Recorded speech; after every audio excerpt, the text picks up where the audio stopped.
Here we are with another Let Me Tell You This one.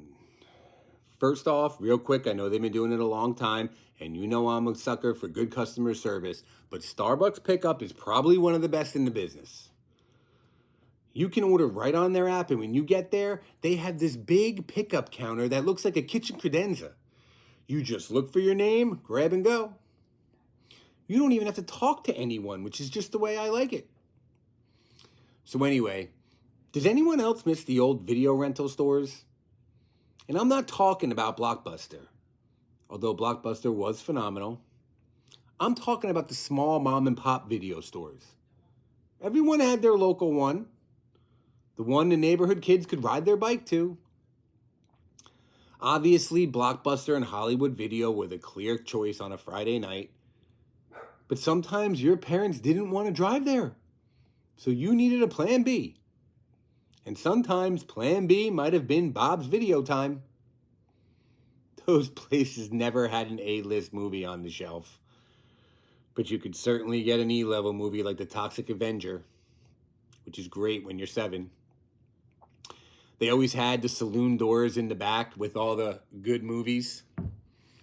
And you always had that one friend that said he was going to walk in there, but he always chickened out.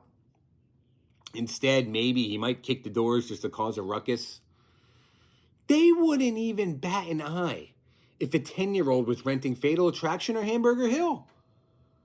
There had to be something illegal going on in these places. But it's honestly none of my business. As long as you have Revenge of the Nerds, I have no issues with what racket you got going on in the back. The best is when they started renting video games. Didn't take us kids long to ruin that. Every single time you would rent a game, it would never work right because the guy before you got pissed. He kept falling in Metroid and threw the game against the wall a few times. Then returned it. Kids were smart too. They would ask their parents to buy them a game, and if they were told no, they would rent the game and then not bring it back. When it got up to the price of the game, you would then owe that, but you got to keep the game. So when mom and dad wanted to rent Steel Magnolias, they had to pay their $71 bill. But in the end, the game was yours. Remember how excited you would get too if the movie you wanted was in stock? They would have that VHS tape locked in that clear plastic case behind the preview box.